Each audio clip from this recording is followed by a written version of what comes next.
하나님의 오늘 우리에게 주신 말씀은 로마서 8장 1절에서 11절까지의 말씀입니다. 로마서 8장 1절에서 11절까지의 말씀을 제가 봉독해 올리겠습니다.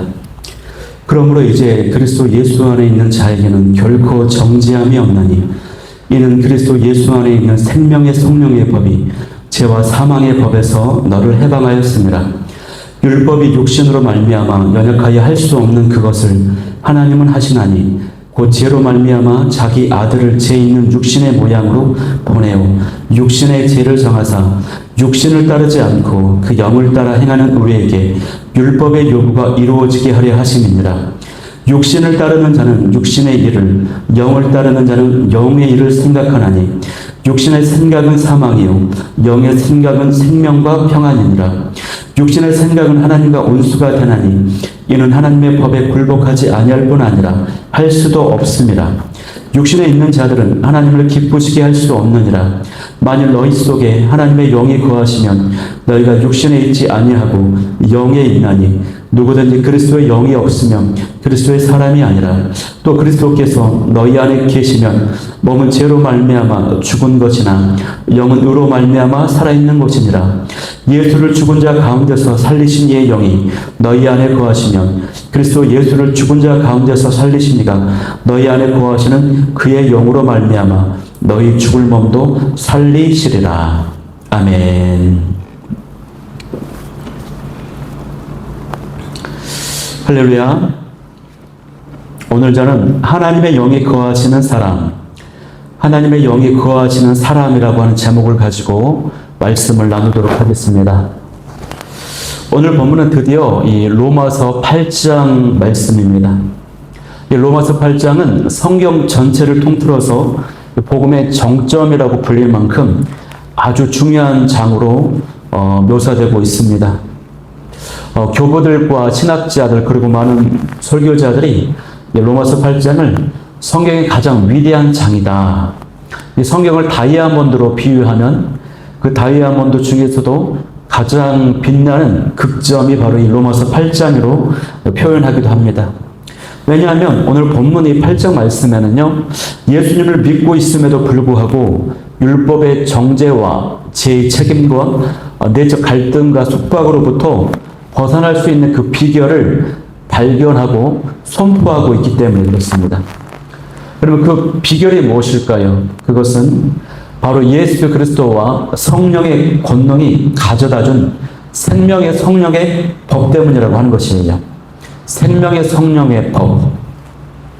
로마서에서 이제까지 전개해온 사도 바울의 논지를 살펴보면 바울은 믿음으로 의롭다함을 얻었기 때문에 이 율법의 저주와 정죄에서 해방이 되었다라고 했습니다. 믿음으로 하나님과 화목된 관계가 되어 구원을 받는다라고 했어요. 그런데 실제 삶의 현장 가운데서 바울은 자신의 마음속에서 역사하고 있는 이 죄의 세력으로 말미암아 끊임없이 율법의 정죄를 받아왔습니다. 하나님의 법대로 살고는 싶은데 이 죄의 세력이 죽지 않고 그들 활동을 하고 있어서 죄를 짓고 그로 인해 율법의 정죄는 더욱 심화되고 있었어요. 이러한 자신의 내적 갈등 때문에 공고함을 느끼고 절규를 하기도 했습니다. 그래서 이 사도 바울은요, 어떤 고민에 빠졌냐면, 그렇다면 과연 예수님의 구속하심의 범위가 과연 어디까지 미치는 것인가 하는 고민을 하게 된 것입니다. 예수님의 죽으심과 부활하심은 이러한 비참한 실존적인 문제, 현실의 문제는 해결해 주지 못하는 것인가 하는 거예요. 예수님의 죽으심과 부활은 단순히 의롭다함을 얻게 해서 죽어서 구원받게만 하는 그런 천국에 대한 약속, 그 보증만 주는 것인가, 그것이 전부인가 하는 그런 고민인 것입니다. 여러분, 만약에 예수님의 십자가의 죽으심과 부활하심이 그냥 거기까지만 국한되는 것이라면 성도는 죽는 날까지 율법에 주는 이 정죄와 죄의 세력에 대해서 질식당하면서 살 수밖에 없을 것입니다. 이 땅에서의 성도의 삶은요, 그야말로 천국은 보장은 되었지만 그러나 율법이 주는 정죄와 죄책과 그러한 것들로부터 인해서 승리가 보장되지 못하는 끊임없는 절망 가운데에서의 영적인 전쟁을 치르는 것일 수밖에 없게 되는 것이에요. 그런데 이러한 신앙적 갈등을 극복할 수 있는 놀라운 비밀을 바울이 깨닫고 발견하게 된 것입니다. 그 내용을 오늘 본문에서 선포하고 있는 거예요. 그 핵심이 뭡니까? 그 핵심은 바로 성령님이라고 하는 것입니다. 성령님. 이 로마서 전체에 성령 혹은 영이라고 하는 단어가 총 34회가 등장합니다. 그런데 그 중에서 이 로마서 8장 이 본문에서 이 성령, 영이라고 하는 단어를 21번이나 사용하고 있다라고 하는 것이에요. 그러니까 사도 바울의 강조점은 뭐냐면 성령의 권능으로 말미암아 자유와 해방이 가능하다라고 말씀하고 있다는 것입니다. 예수 그리스도께서는 구원뿐만 아니라 우리에게 성령의 권능을 또 생명의 성령의 법을 우리에게 주셨다라고 하는 것이에요. 그 성령의 권능이 그 생명의 성령의 법이 우리 안에 있기 때문에 우리는 그를 통해서 이 죄와 사망의 법을 이길 수 있다라고 하는 사실입니다. 우리의 지체나 우리 육신이 죄악을 범하지 않도록 지켜준다라고 하는 사실이에요. 막아준다라고 하는 사실이에요. 또 이 율법의 요구를 그리스도 안에서 다 이루게 하신다라고 하는 그 내용을 사도 바울이 로마서 8장에서 선포하고 있는 것입니다. 여러분, 이것은요, 성도가 이 새로운 시대에 새로운 신분의 상태가 되어서 새로운 통치 원리로 살아가게 되었다라고 하는 것을 의미하는 것입니다. 그러면 오늘 우리가 공독했던 이 말씀 구절들을 보면서 예수 그리스도를 믿음으로 인해서 성령께서 우리에게 어떤 권능과 축복을 가져오게 하셨는지 4가지 정도를 좀 살펴보고자 하는데요.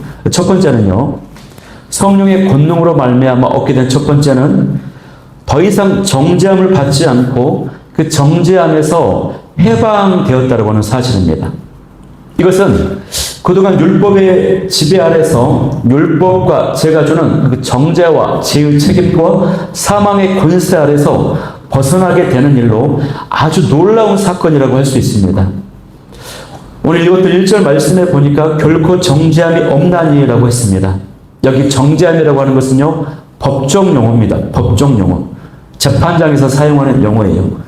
그러니까 단순히 잘못된 행위에 대해서 비난을 하는, 정죄하는 그런 내용이 아니라 법적으로 유죄 판결을 받은 상태를 말하는 것이 정죄의 상태. 그런데 정죄함이 없다라고 했기 때문에 무죄라고, 이 재판장에서 무죄라고 판단이 내려졌다고 하는 것입니다. 아담의 범죄 때문에 그동안 인류는요, 율법 아래서 심판과 저주와 사망 가운데 놓여져 있었습니다. 선을 행할 능력과 의지도 없었습니다. 그런데 더 이상 그러한 상태에 있지 않게 되었다고 하는 선언인 것이에요. 왜 그렇습니까? 2절 말씀에서처럼 예수님 안에 있는 생명의 성령의 법이 죄와 사망의 법에서 해방하였기 때문이라고 하는 거예요. 생명의 성령의 법은 쉽게 말하면 성령님을 말하는 것입니다. 성령의 권능을 의미하는 것입니다.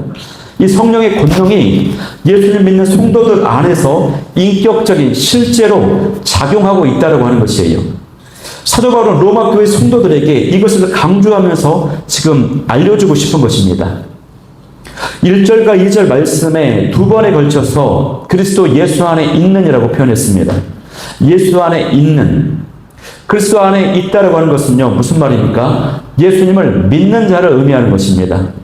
예수님을 믿기만 하면 우리는 믿음으로 예수님 안에 있게 되는 것입니다. 이 믿음이 그리스도 안에 있게 한다라고 하는 말이에요. 또 이 말은 예수님과 우리가 연합되었다라고 하는, 하나가 되었다라고 하는 정말 놀라운 말씀입니다. 이것은 단순히 자기를 위로하고 기분 좋으라고 하는 그런 위로가 아닙니다. 이것은 하나님께서 우리를 그렇게 보신다라고 하는 거예요. 예수님께서는 죄도 없으시고 의로우셨기 때문에 하나님께서 예수님 안에 있는 우리까지도, 우리 성도들까지도 예수님처럼 죄가 없고 의로운 존재로 여기신다고 하는 사실입니다. 예수님이 죽으셨기 때문에, 십자가에 달려 죽으셨기 때문에 예수님과 하나 된 성도 역시도 더 이상 죄 때문에 죽을 필요가 없어요. 죽을 필요가 없는 새 생명을 보장받았다고 하는 의미입니다. 이것이 바로 신분의 변화, 상태의 변화를 의미하는 것입니다. 예수님 안에 있는 성도는요, 그 누구에게라도 성령의 권능이 임하고 생명의 성령의 법이 작동을 합니다. 그러면 그 작동은 어떻게 나타날까요? 그 작동 원리는요, 바로 우리가 성령을 따라서 행하게 된다라고 하는 사실이에요. 영을 따라 행하게 하신다라고 하는 사실입니다. 이것이 바로 두 번째, 성령의 권능이 가져다주는 효과요, 축복이라고 할 수 있습니다. 그 내용이 3절에서 8절까지 오늘 읽었던 본문의 내용입니다. 우리 육신으로는, 우리 지체로는요, 이 율법을 지킬 수가 없어요. 그러나 하나님은 하실 수가 있다라고 하는 사실입니다. 그러면 하나님께서 어떻게 하셨을까요? 그것은 그 아들 예수님을요, 죄에 있는 육신의 몸으로 이 땅에 보내셨습니다. 예수님께서 죄에 있는 이 육신의 인간의 몸을 입고 이 땅에 오셨지만 예수님은 죄를 한 번도 짓지 않으셨어요. 죄가 없으신 분이세요. 그래서 이 율법의 요구를 다 이루신 것입니다. 그래서 3절 마지막에 어떤 기록이 있습니까? 육신의 죄를 정하사, 이런 표현이 있습니다. 육신의 죄를 정하사. 이 말씀은 육신을 입으신 예수님께서 죄가 없으셨기 때문에 이 죄악을 심판하셨다고 하는 의미입니다. 이 죄를 정죄하고 응징하심으로써 그 죄의 세력이 심판을 받고 더 이상 그 효력을 미치지 못하도록 만들었다고 하는 의미예요. 죄 없는 예수님께서 십자가에 달려 죽으심으로 연약한 육신을 정죄하고 참수하던 죄의 그 모든 세력을 응징하고 심판하셨다고 하는 것입니다. 여러분, 죄는요, 육신에 속한 우리를 정죄하고 막 죄책감을 가져다 줍니다. 묶이게 만들어요. 그런데 육신의 입을 예수님께서 십자가에 죽으심으로 또 그 예수님 안에 있는 성도들은 더 이상 그 죄악이 가져다주는 그런 정죄력도 자유케 되었다고 하는 것입니다. 그렇기 때문에 예수님 안에 있는 우리 성도는 성령님이 임하시고 성령의 인도하심을 따라 행하면 예수님처럼 율법의 요구를 이룰 수 있게 된다고 하는 것이, 그 내용이 4절 말씀의 내용입니다. 5절에 나타난 육신을 따르는 자는 어떤 자들입니까? 이들은 바로 아담에 속한 자들이에요. 율법을 이룰 수 없는 곤고한 자들입니다. 그들은요, 영이 죽어 있어요. 그러므로 어떻게 돼요? 육체의 것을 생각할 수밖에 없어요. 그러나 성령을 따르는 자는 성령의 일을 생각하게 만듭니다. 사도 바울은 계속해서 이 점을 계속 강조하고 있습니다. 6절 말씀에도 보니까 육신의 생각은 사망이래요. 그러나 성령의 생각은 생명과 평안이라고 선포합니다. 또 7절 말씀에도 육신의 생각은 하나님과 원수가 되고 하나님의 법을 따를 수가 없어서 8절 말씀처럼 하나님을 기쁘시게 할 수가 없다라고 하는 사실입니다. 이처럼 성령의 권능으로 말미암아 얻게 된 두 번째 축복은 우리가 성령을 따라 행할 수 있게 한다라고 하는 것이에요. 그래서 생명과 평안을 누릴 수 있게 한다라고 하는 사실이에요. 그런데 여러분, 여기서 우리가 생각해 볼 점이 하나 있습니다. 그것은요, 단순히 우리 이 육신의 생각을 부정하고 악하고 제약된 것이라고만 생각해서는 안 된다고 하는 것이에요.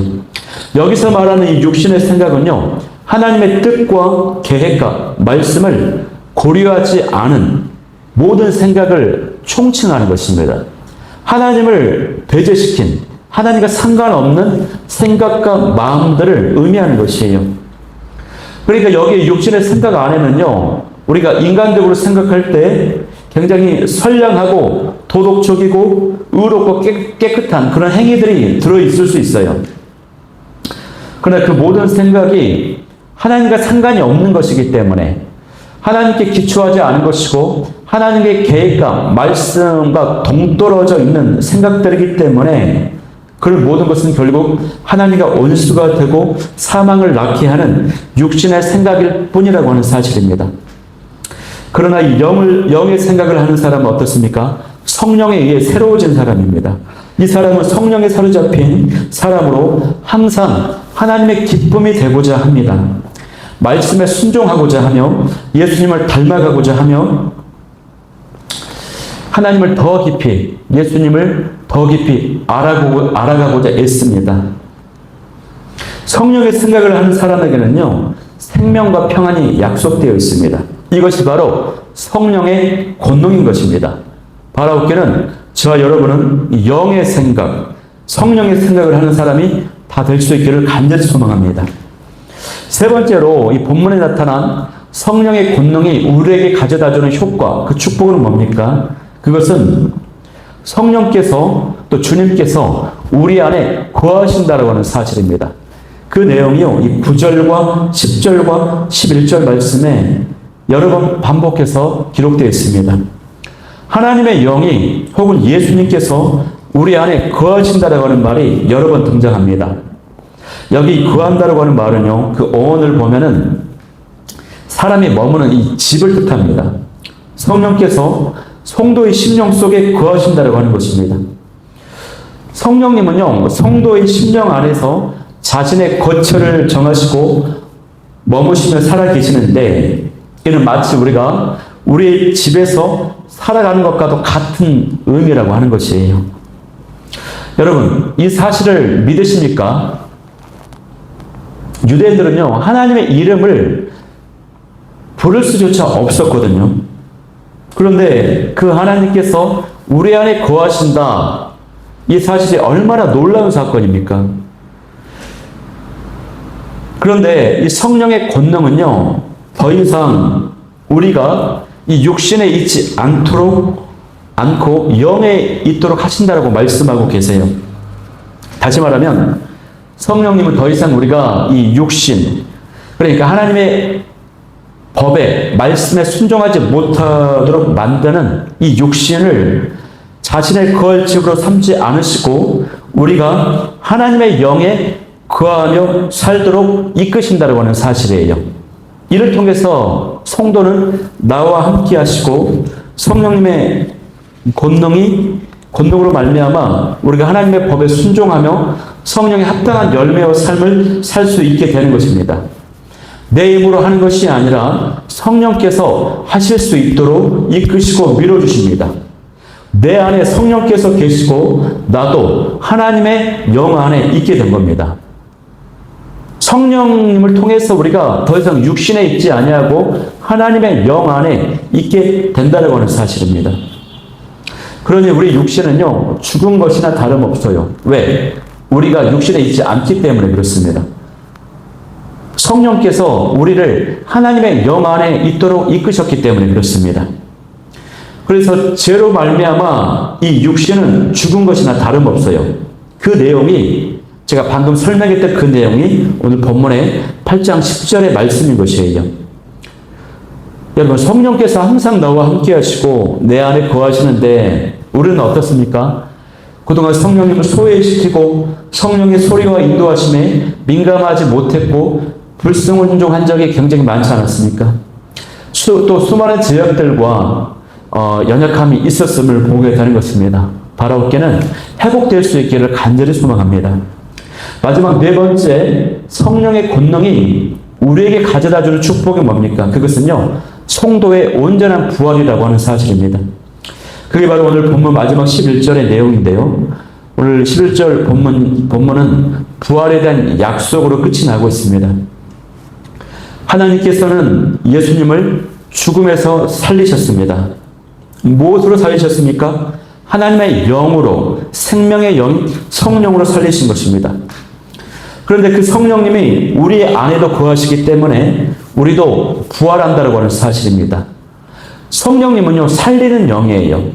예수님도 죽음에서 살리셨고 우리도 부활을 하도록 하시는 것입니다. 그런데 영만 부활하는 것이 아니라 우리 죽을 육체까지도 부활한다라고 말씀하고 있어요.